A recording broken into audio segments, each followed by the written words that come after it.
Praise the lord. ప్రభు అయిన యేసుక్రీస్తు నామంలో మీ అందరికీ మా హోసన్నా మినిస్ట్రీస్ తరపున హృదయపూర్వకమైన వందనాలు తెలియపరుస్తున్నాను. ఈ దినమంతయు విశేషమైన కృప నా దేవుడు మీకు అనుగ్రహించునుగాక. ప్రియులారా, పరిశుద్ధ గ్రంథంలో నుంచి ఒక శ్రేష్టమైన మాట మనం చదువుకుందాం. 39వ కీర్తన 4వ చరణాన్ని నేను చదువుతున్నాను. యెహోవా, నా అంతము ఎట్లుండునది, నా దినముల ప్రమాణము ఎంతైనది నాకు తెలుపుము. నా ఆయువు ఎంత అల్పమైనదో నేను తెలుసుకొనగోరుచున్నాను. ప్రియులారా, చూడండి, ఈ వాక్య భాగంలో నా ఆయువు ఎంతైనది నేను తెలుసుకొనగోరుచున్నాను అనేది కాస్త మనం ఆలోచించినప్పుడు లోకంలో మనం అనేక విషయాలు తెలుసుకుంటుంటాము. ఘనమైనవి, ఘనహీనమైనవి, జరుగుతున్న పరిస్థితులు, జరగబో వాటిని తెలుసుకోవాలన్న కుతూహలం మనకుంటుంది.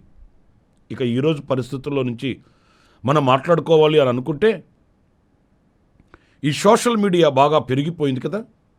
ఎప్పుడు ఎక్కడ ఏది జరిగినా క్షణాలలో ప్రపంచాన్ని చుట్టుకుంటుంది.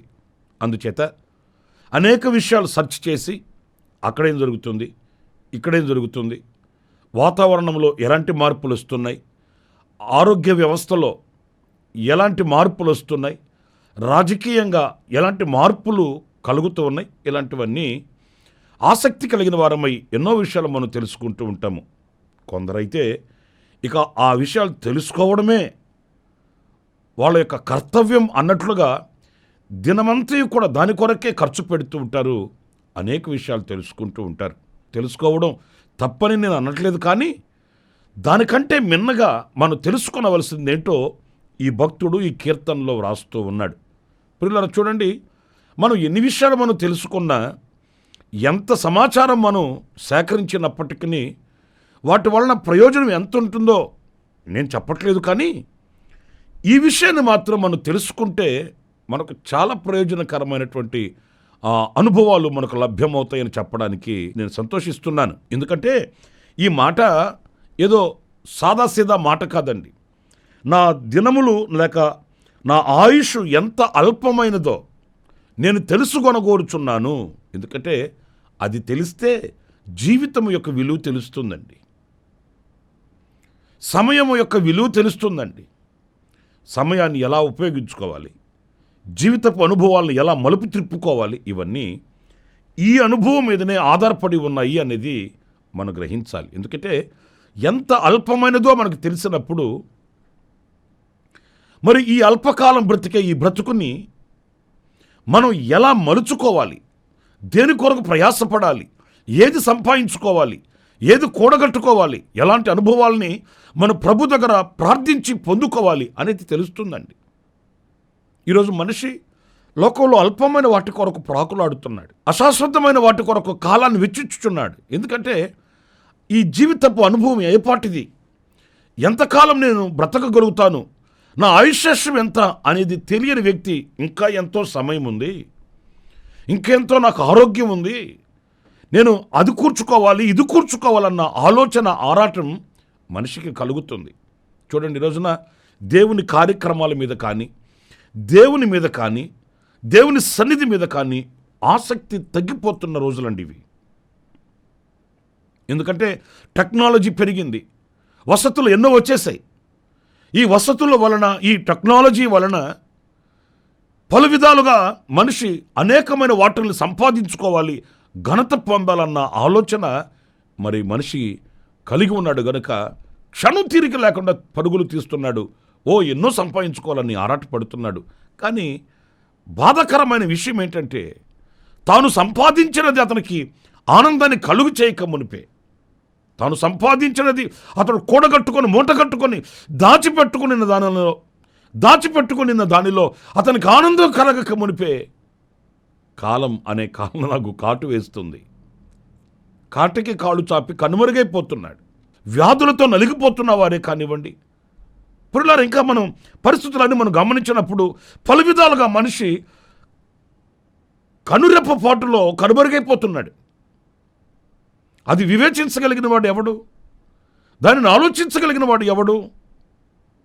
ఈ అల్పకాల జీవితపు అనుభవంలో ఈ బ్రతుకుని శ్రేష్టమైన వాటి మీద మనం ఆసక్తి కలిగిన వారమై వాటిని పొందుకొని వాటిని సంపాదించుకొని మనం ముందుకు వెళ్ళవలసిన ఆవశ్యకత ఎంతైనా ఉంది. లేఖనాల్లో మనం యేసుక్రీస్తు చెప్పిన ఒక ఉదాహరణ మనం బాగా చదువుతూ ఉంటామండి. ఒక ధనవంతుడు ఉన్నాడట. ఆ ధనవంతుడు కొట్లన్నీ వెడల్పు చేసుకున్నాడు, ధన సమృద్ధి చేసుకున్నాడు. ఆయన తన ప్రాణంతో చెప్పుకుంటున్నాడట, నా ప్రాణమా, తినుము, తాగుము, సుఖించుము, అనేక సంవత్సరములకు నేను నీ కొరకు కూర్చిపెట్టాను గనుక అనుభవించు అన్నట్లుగా తన ప్రాణంతో ఆయన చెప్పుకుంటున్నాడు. ఎంత అవివేకమైన ఆలోచన చూడండి. వీటినన్నింటినీ అనుగ్రహించిన దేవునికి మహిమ కలుగునుగాక అని అనట్లేదండి. ఇవన్నీ కూడా సమృద్ధిగా నాకు ప్రసాదించిన తండ్రి ఘనమైన వాడు, మహోన్నతుడు, సర్వోన్నతుడు అని ఆయనను ఆరాధించట్లేదండి. తమకు కలిగిన వాటిని తలంచుకొని మురిసిపోతున్నాడు. ఆయన అన్నాడు, వెర్రివాడ, ఎంతకాలం ఇవన్నీ ఉంటాయి? నువ్వెంతకాలం ఉంటావు? ఈ రాత్రిని, ప్రాణాన్ని వాళ్ళు అడుగుతున్నారు. అంటే ఈ ప్రాణం ఈ రాత్రి తొలగిపోద్ది. మరి అవన్నీ ఎవరు అనుభవిస్తారు? అవన్నీ ఎవరి కొరకు కూర్చి పేర్చి పెట్టినట్లు? అలాంటి వెర్రితనం ఈ రోజున లోకంలో మనకు కనిపిస్తుందండి. సంపాదనయే, ఆస్తులే, అంతస్తులే, లోక సంబంధమైన కార్యక్రమాలే శ్రేయస్సు అన్నట్లుగా పరుగులు తీస్తున్న మానవాళిని మన కళ్ళతో మనం చూస్తున్నాము. ఇప్పుడు ఒక మాట, మన ఆయుష్ ఎంతటిది, ఆయన మనకు అనుగ్రహించిన దినముల సంఖ్య ఎంత అనేది మనం తెలుసుకోవాలి. మిగతా విషయాలు తెలుసుకున్నా తెలుసుకోకపోయినా పెద్ద మనకు ఒరిగేది తరిగేది ఏమి లేదు. కానీ ఈ ఆయుష్శేషము యొక్క విలువని మనం తెలుసుకోవాలి. తెలుసుకునే వారమై మన జీవితాన్ని మధురముగా మలుచుకొనవలసిన ఆవశ్యకత మన మీద ఉంటుందండి. ఇంకొక మాట యోబు గ్రంథంలో మనం చదువుతాము. 42వ అధ్యాయం 2వ వాక్యం మనం గమనించినప్పుడు, నీవు సమస్త క్రియలను చేయగలవనియు నీవు ఉద్దేశించినది ఏదియు నిష్ఫలము కానేరదనియు నేనిప్పుడు తెలుసుకుంటుని. పురిలారా చూడండి, ఇక్కడ మరొక్క విషయం మనం తెలుసుకోవాలంట. అదేంటంటే, ఆయన ఉద్దేశించినది ఏది కూడా నిష్ఫలము కాదు. అంటే ఆయన ఉద్దేశాలు ఎప్పుడు కూడా నిష్ఫలము కావు అనేది మనం తెలుసుకోవాలంటండి. నేను తెలుసుకున్నాను అని భక్తుడైన యోబు చెబుతున్నాడు. ఎందుకంటే ఆయన పూర్ణంగా పరిశోధింపబడినవాడు, సంపూర్ణంగా ఆయన పరిశీలించబడ్డవాడు.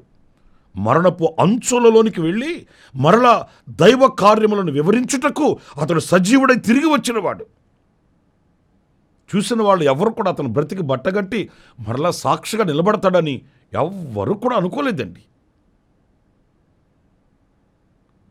దేవుని ఆశ్చర్యమైన కార్యములు సాక్షాత్తు అనుభవించిన వ్యక్తి దైవజనుడైన యోబు. ఆయన చెప్తున్నాడు, నీ కార్యములు లేక నీ ఉద్దేశములు ఏవి కూడా నిష్ఫలము కావని నాకు తెలుసయ్యా, నేను తెలుసుకున్నానయ్యా. మరి మీకు తెలుసా? ఆయన కార్యాలు, ఆయన ఉద్దేశములు నిష్ఫలము కావనే సంగతి నీకు తెలిస్తే, మనకు తెలిస్తే ఎప్పుడు కూడా మనం సణుక్కోము, గొణుక్కోమండి. యోబు జీవిత చరిత్రలో మనం చదువుతాము. ఆయన ఎప్పుడు కూడా దేవుని మీద తిరగబడలేదు, ఆయన ఎప్పుడు కూడా సణుక్కోలేదు. దేవుడు నాకు అన్యాయం చేసేసాడు అని దేవుని యొక్క సరళతలో నుంచి వైదొలిగిపోలేదు. ఎందుకంటే ఆయన ఉద్దేశములు నిష్ఫలము కావు.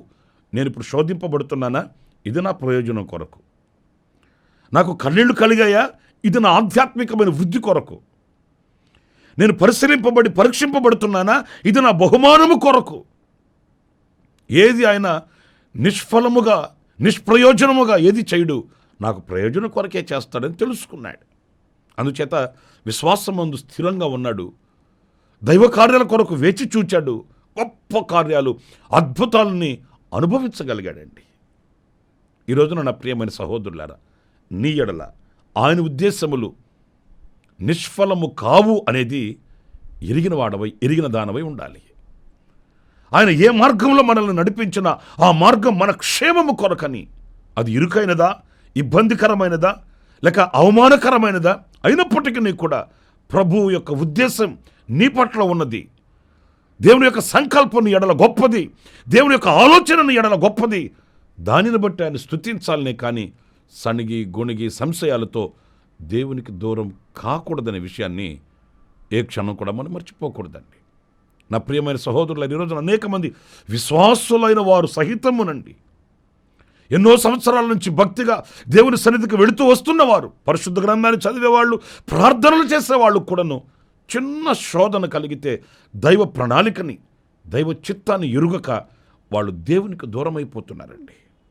ఈ దినాలు ఎలాంటివేనంటే క్రైస్తవుని పరిశీలించే దినాలండి, క్రైస్తవుని పరీక్షించే దినాలండి.